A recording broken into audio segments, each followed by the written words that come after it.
Holi angel public school के सभी छात्र छात्राओं का मैं ऑनलाइन क्लासेज में हार्दिक अभिनंदन करता हूँ।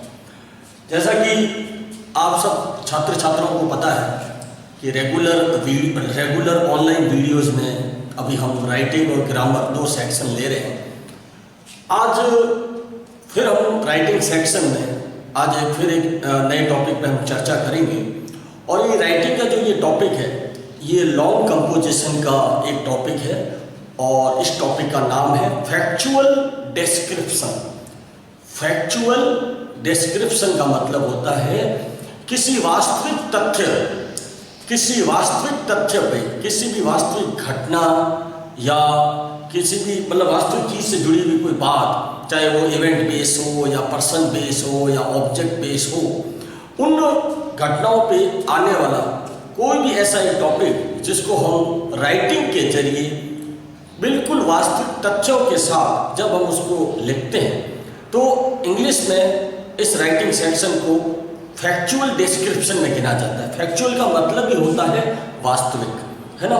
तो ये जो फैक्चुअल डिस्क्रिप्शन जो हमारा आज का टॉपिक है, ये टॉपिक एक्चुअल राइटिंग सेक्शन से जुड़ा हुआ है, जो कि हमारे बोर्ड की जो सीनियर क्लासेज है, जो बोर्ड एग्जाम में जो सीनियर क्लासेज है, senior secondary level 12th level का ये जो टॉपिक है, इस टॉपिक में आप देखते हैं कि राइटिंग सेक्शन में इस टॉपिक को कई बार इससे जुड़े हुए क्वेश्चन आते हैं और ये बिल्कुल एक मेन टॉपिक है।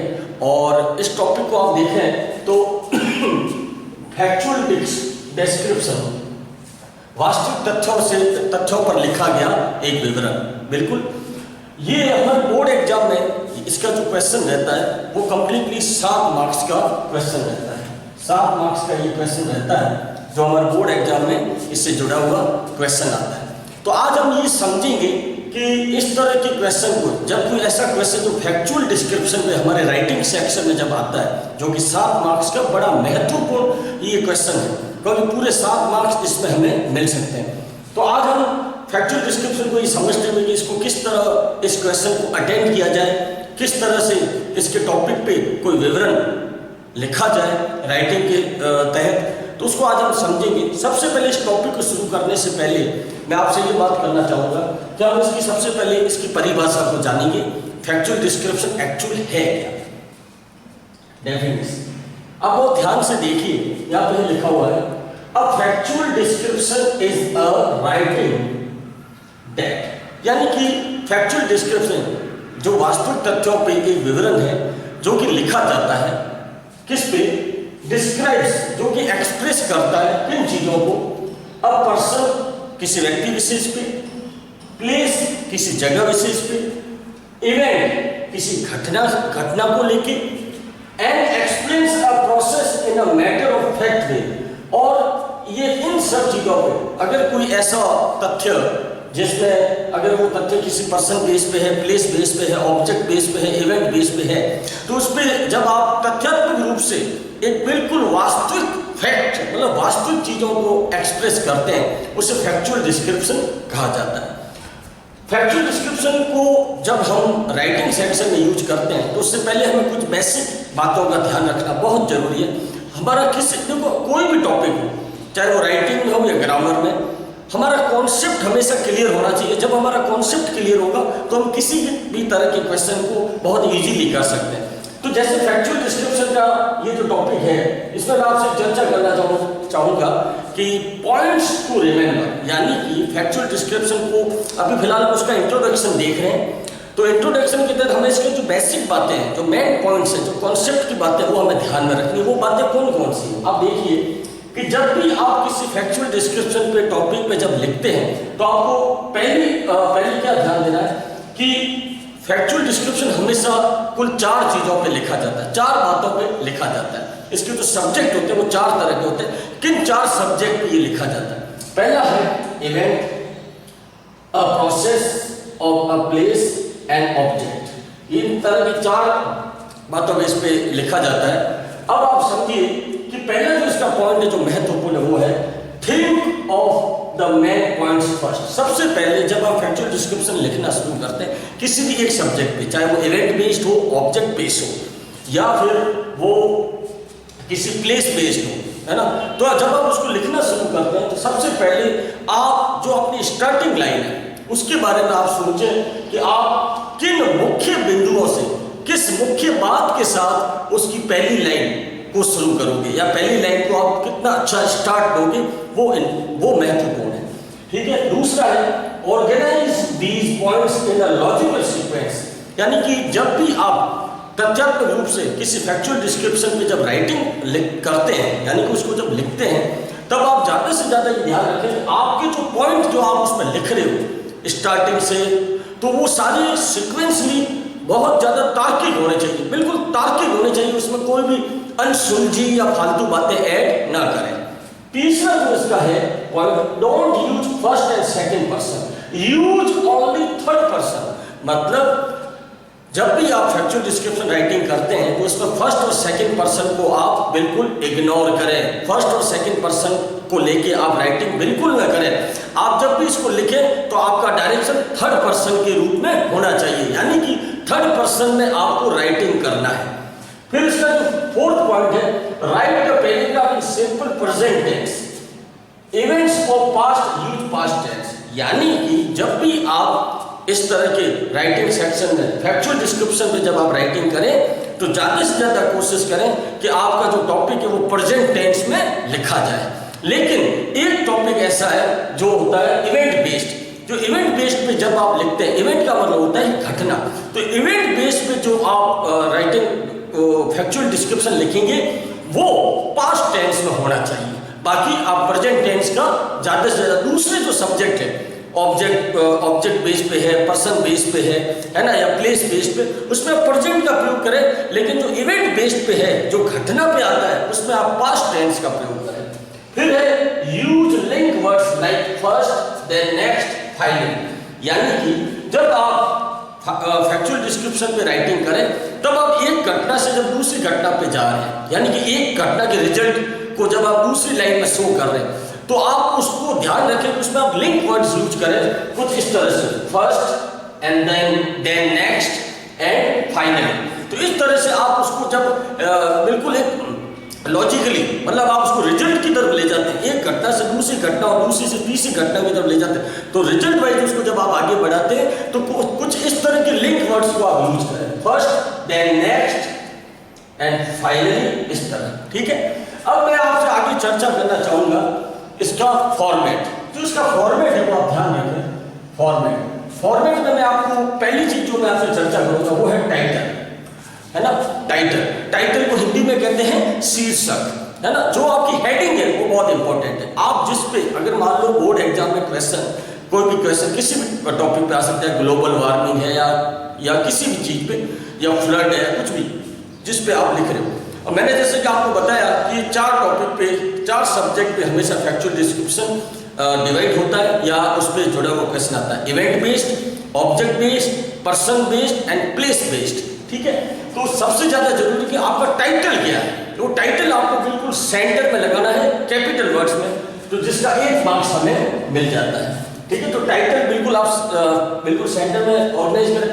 फिर आप शुरू करें पैराग्राफ पर, तो यानी कि फैक्चुअल डिस्क्रिप्शन को हमेशा कम से कम 3 पैराग्राफ में बांटा जाता है। 3 पैराग्राफ, उसको 3 पैराग्राफ में बांटा जाता है, क्योंकि ये 100 वर्ड्स लिमिट में है, तो आप इसको 5-6 लाइनों में खत्म नहीं कर सकते। तो पैराग्राफ 1 में आप क्या करेंगे, कंटेंट विद इंट्रोडक्शन।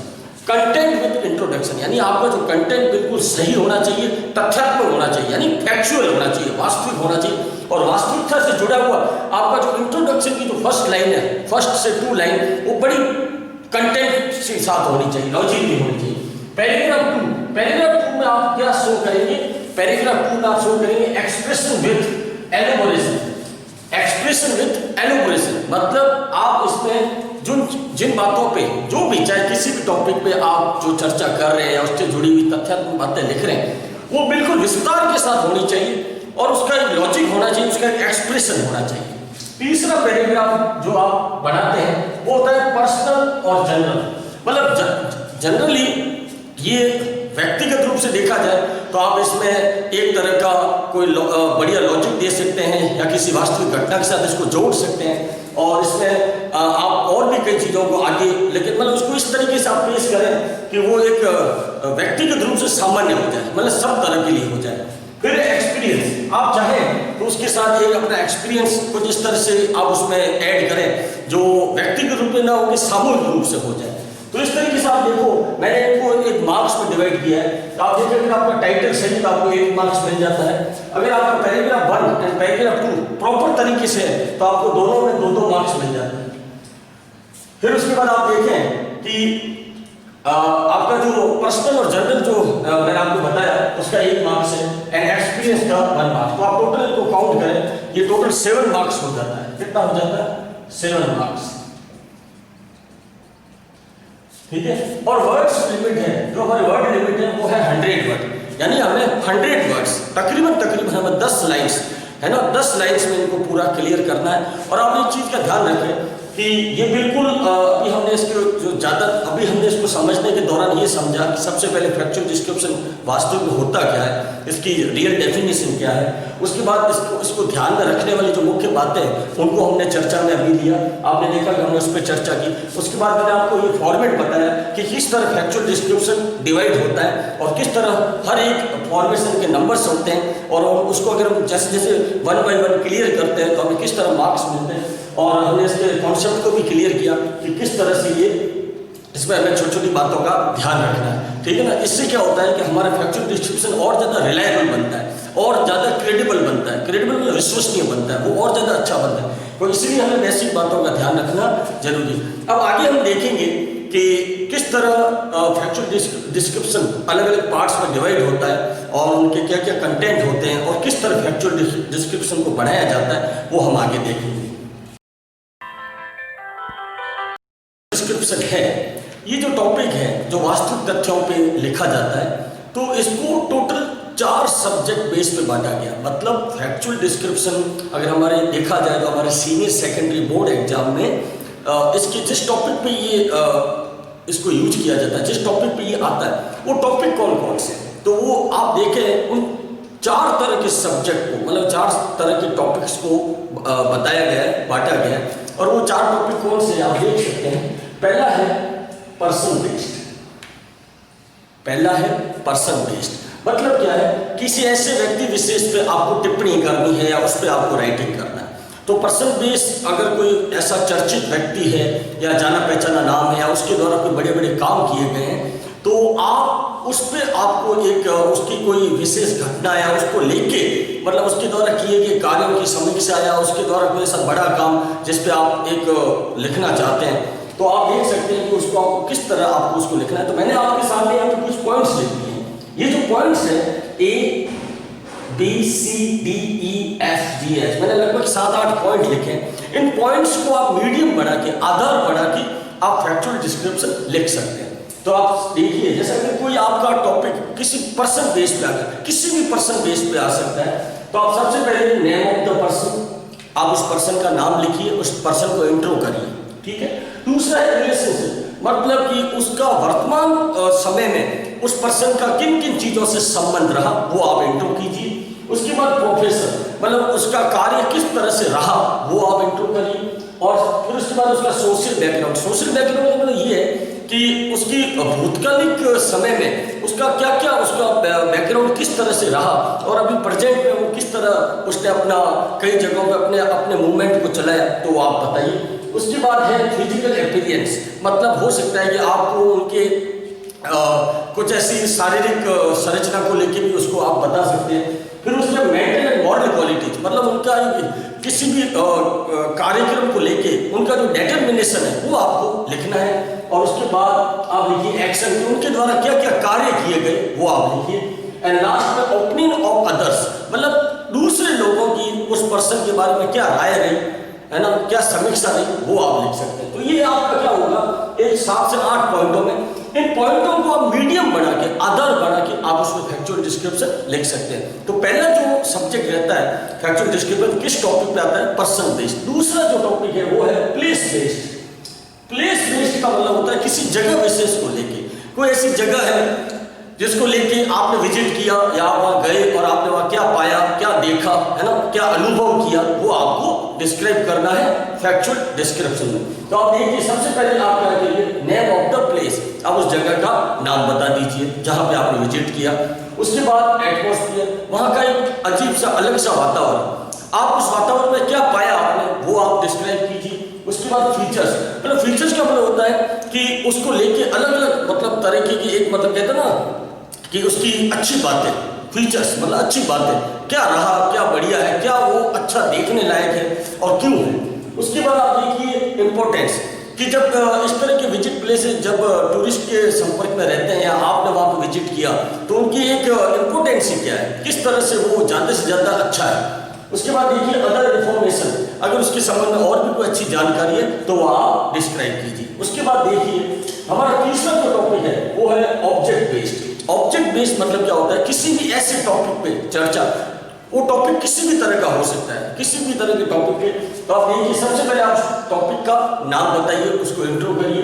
उसके बाद स्ट्रक्चर अरेंजमेंट, आप उसको बाकायदा उसकी एक गतिविधियों को दिखाइए, स्ट्रक्चर वाइज मतलब उसकी गतिविधियों को दिखाइए किस तरह से रहा। उसके बाद आप देखिए उसकी shape, size, made of capacity, मतलब आप उस ऑब्जेक्ट को लेके उसके आकार, विस्तार, उसके कार्य, उसके एक्शन को आप दिखाइए, उसके आकार को दिखाइए, विस्तार को दिखाइए, ठीक है। उसके बाद ऑपरेशनल डिटेल्स, आपको उनके द्वारा जो जिस ऑब्जेक्ट आप चर्चा कर रहे हो उस ऑब्जेक्ट का किस तरह से उसका मतलब उसकी मतलब कहते हैं ना कि कार्य प्रणाली रही या किस तरह से उन्होंने उसको पूरा मैनेज किया, वो आप दिखाइए। एंड वैल्यू, और उस ऑब्जेक्ट की वैल्यू बताइए कि उसकी वैल्यू क्या है। फिर अगर मैं चौथे टॉपिक पे चर्चा करूँ तो चौथा टॉपिक है इवेंट बेस्ड। अब इवेंट का मतलब जैसा कि आपको पता है, इवेंट का मतलब होता है घटना। किसी भी जगह पे कोई भी ऐसा कार्यक्रम घटित हुआ जिसे आप अपने शब्दों में, अपने तरीके से, तथ्यात्मक रूप से उसको विवरण की तरीके से उसको पूरा करते हैं। तो आप देख सकते हैं, सबसे पहले आप क्या करिए जो, और ये भी ध्यान रखें कि जब इवेंट बेस्ड पे कोई फैक्चुअल डिस्क्रिप्शन का हमारे सीनियर सेकेंडरी एग्जाम में अगर कोई क्वेश्चन आता है तो उसको लिखने का जो तरीका, जिस फॉर्मेट में लिखा जाएगा वो है पास्ट फॉर्मेट, इसमें पास्ट टेंस में लिखा जाएगा। तो आप देख सकते हैं, सबसे पहले आप उस इवेंट का इंट्रो कर दीजिए, तो उस इवेंट को इंट्रो करिए कि वो इवेंट क्या है, किस तरह का इवेंट है, क्या नाम है इवेंट का। उसके बाद उसका टाइमिंग, उसकी टाइमिंग दिखाइए। उसके बाद उसके अंदर चीफ गेस्ट, चेयरपर्सन आप दिखाइए कि उसके अंदर चीफ गेस्ट और चेयरपर्सन का रोल किस तरह रहा, उनका किस तरह उनकी भूमिका रही। उसके बाद उन प्रोग्राम्स को आप दिखाइए जो उस इवेंट पे रहे।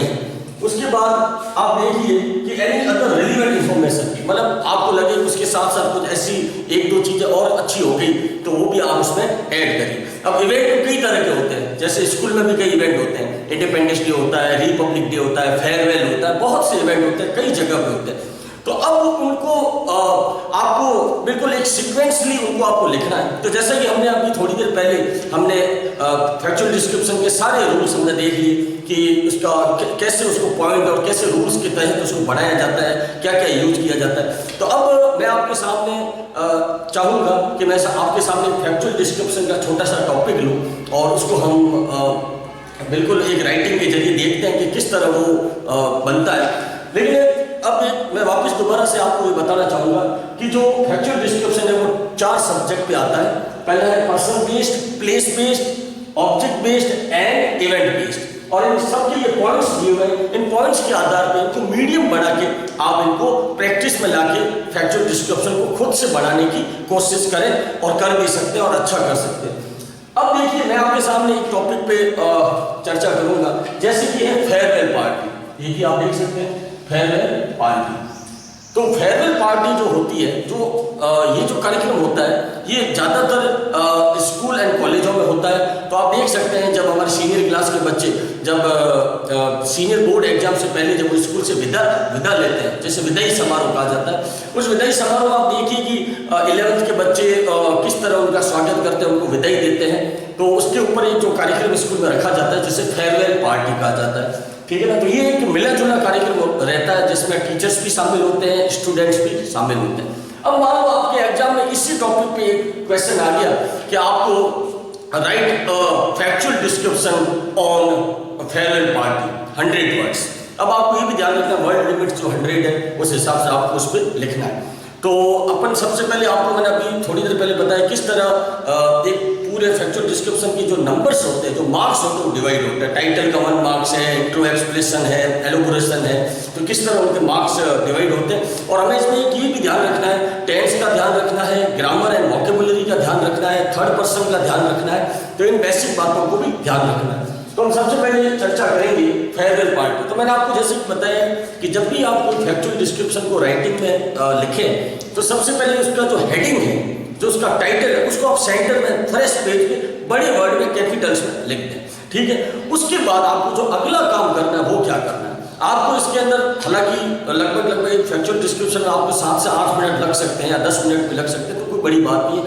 आपको प्रॉपर टाइम मिलता है एग्जाम में राइटिंग का, ठीक है ना। तो बिल्कुल टाइम के अंदर आप कर सकते हैं। सबसे पहले आप क्या करिए कि आप ये देखिए कि जो फेयरवेल पार्टी है ये एक तरह का इवेंट है, यानी कि फैक्चुअल डिस्क्रिप्शन जो ये हम लिखने जा रहे हैं ये इवेंट बेस्ड है। तो ये हमें कंफर्म हो गया कि इवेंट बेस्ड है।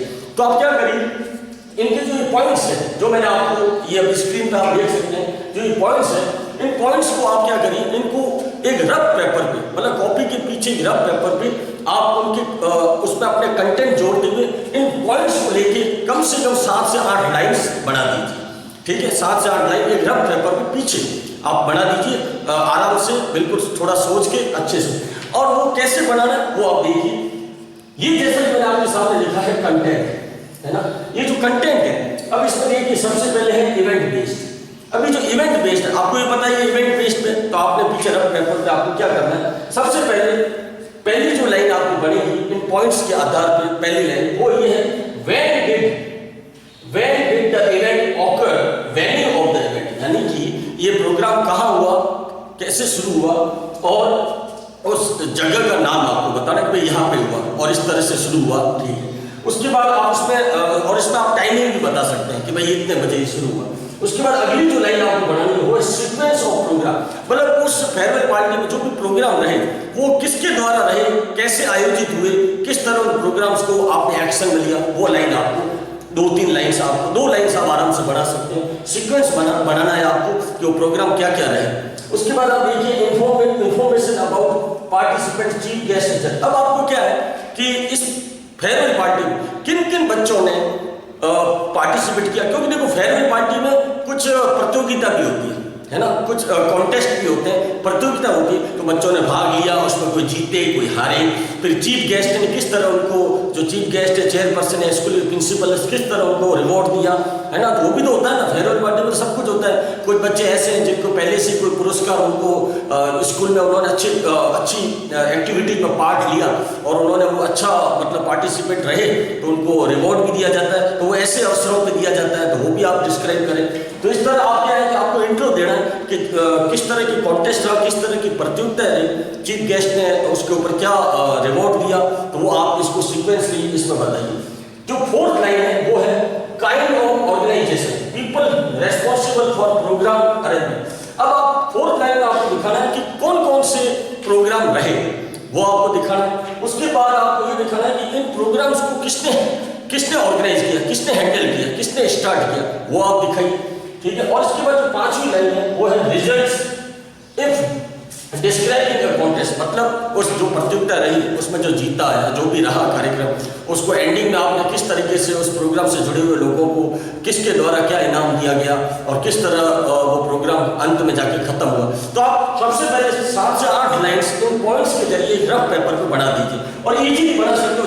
जब आपके पास पॉइंट्स होंगे तो इजीली हम उसको लाइन्स में बढ़ा सकते हैं, बिल्कुल। क्योंकि अब आप देखो ना, हम सीनियर स्टैंडर्ड के लेवल के बच्चे हैं, तो हम इजीली लाइन्स खुद से क्रिएट कर सकते हैं। बस हमें थोड़ा सा मीडियम चाहिए, थोड़ा पॉइंट चाहिए, थोड़ा आधार चाहिए, है ना। तो बिल्कुल हम उसको तैयार कर सकते हैं। अब अपन आ जाते हैं उस टॉपिक पे, इवेंट बेस्ड फेयरवेल पार्टी, जिसको हम बनाने जा रहे हैं। अब देखिए यहाँ पर लिखा है the annual exciting event farewell ceremony for the outgoing batch of class 12 was held on 31 जनवरी 2021। अब आपने यहाँ पे जो ये first, second and third, in 3 lines को देखिए। मैंने इसमें ये बताया कि प्रोग्राम क्या था, प्रोग्राम था फेयरवेल पार्टी, ठीक है, बिल्कुल। और फेयरवेल पार्टी स्कूल में होता है, तो आप स्कूल का नाम भी ऐड कर सकते हैं। उसके बाद ये हो जाता है कि वो फेयरवेल पार्टी कौन से स्टैंडर्ड, तो 12th लेवल का ये कार्यक्रम था। और कब शुरू हुआ? 31 जनवरी 2021। तो आपने प्रोग्राम का नाम और ये कौन सी डेट को शुरू हुआ आपने इंट्रोडक्शन के जरिए बता दिया। अब अभी देखते हैं, the party was hosted by the students of class 11। अब आपने ये बता दिया कि ये जो प्रोग्राम है, इस प्रोग्राम के सीक्वेंस को आपने बताया। आप देख सकते हैं, यहाँ हमने प्रोग्राम के सीक्वेंस को बताया कि प्रोग्राम शुरू किसके द्वारा आयोजित किया गया था? 11th के बच्चों के द्वारा, ठीक है। उसके बाद देखिए कि हम आगे अगर चर्चा करें, the ceremony started with a welcome song. The ceremony started with a welcome song. Then the students of class 12th were given titles to match their personality and presented me mementos। मतलब अब आपने इसमें क्या बताया कि ये जो programme रहा, उस प्रोग्राम में आपने प्रोग्राम का सीक्वेंस बता दिया कि प्रोग्राम का सीक्वेंस क्या क्या रहा। तो आप देख सकते हैं कि इसमें जो 12th के बच्चे हैं जिन्होंने कुछ तरह की एक्टिविटी में पार्ट लिया, तो किस तरह उनको एक स्मृति चिन्ह, मेमेंटोस को कहा जाता है स्मृति चिन्ह, क्या क्या दिए गए। तो इस तरह आपने प्रोग्राम को इंट्रो करते हुए ये बता दिया कि इसकी एक्टिविटीज के साथ साथ क्या क्या दिया गया। उसके बाद देखिए information about participants, chief guest जज। अब आपको ये जो लाइन आप देखिए आगे, after that the names of contenders for the Mr. and Mrs. personalities were announced and grilling session followed to decide the winners। अब आप देख सकते हैं इसमें आपने पार्टिसिपेंट का इंट्रो कर लिया और किस तरह उन पार्टिसिपेंट के इंट्रो को बताया कि मिस्टर एंड मेरी पर्सनैलिटी जो इस साल के जो कहते हैं ना स्टूडेंट ऑफ द ईयर है ना, गर्ल्स एंड बॉयज, उसको आपने इंट्रो करके साथ उसको बताया कि उनको किस तरह रिवॉर्ड किया गया। तो वो आपने इसमें शो किया। जो 4th टॉपिक है, kind of organisation, people responsible of programme. अब आगे हम चर्चा करेंगे कि the winners were adorned with crowns and then followed the cake cutting and candle lighting ceremony। तो आप देख सकते हैं and the fun and frolic double with the DJ playing the foot tapping numbers the ceremony।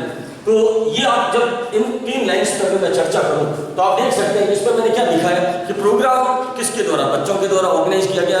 एक dance programme रखा गया, DJ sound उसमें add किया गया और किस तरह टीचर्स एंड बच्चों ने पैरों की तालमेल करते हुए डांस परफॉर्म प्रस्तुत किया। तो इस तरीके की एक्टिविटीज को आपने शामिल कर दिया और उसके लिए मेन ऑर्गेनाइजर थे 11th के बच्चे को। अब उस पर रिजल्ट्स डिस्क्राइबिंग कॉन्टेस्ट। अब आप देख सकते हैं कि इसका मतलब ये होता है कि भाई आपने जो इसमें ये भी बता दिया कि बच्चों ने किस तरह बच्चे इस प्रोग्राम को उन्होंने किया और किस तरह उनको एक अच्छे से मतलब क्राउड मतलब उनको रिवॉर्ड दिया गया।